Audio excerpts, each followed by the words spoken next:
ចងពីវេរីចិន្តាសាមានម្លេងណា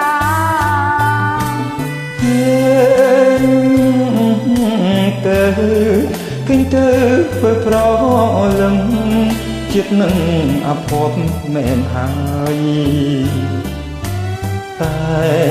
កុំអស់សង្ឃឹមឡើយឬទេខ្យល់បងរំភើយឡងឆ្លើយជួយលួងលោមយើងបើយើងសាងអំពើល្អអំពើល្អ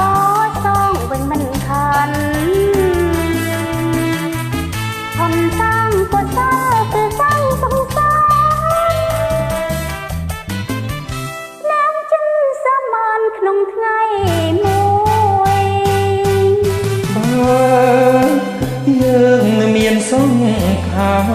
គឺយើងនឹងមានវាសនាជីវ៉ាកុំអស់សង្ឃឹមមេឃស្រឡាញ់ក្រោយជាងរលឹមខ្លាចអីមិនហ៊ានញញឹមសង្ឃឹមថ្ងៃមួយមិនខាន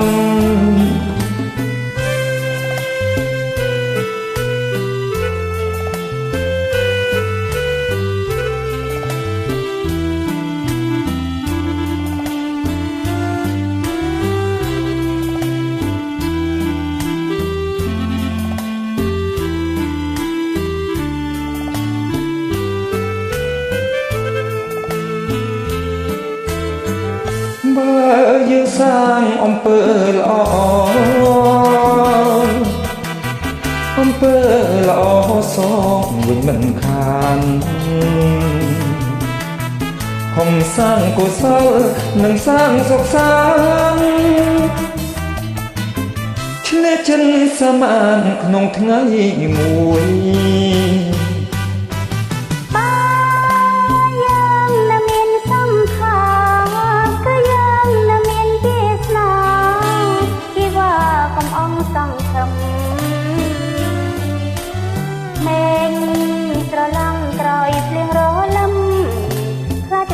មិនហ៊ានញញឹមសង្ឃឹមថ្ងៃមួយមិនខាន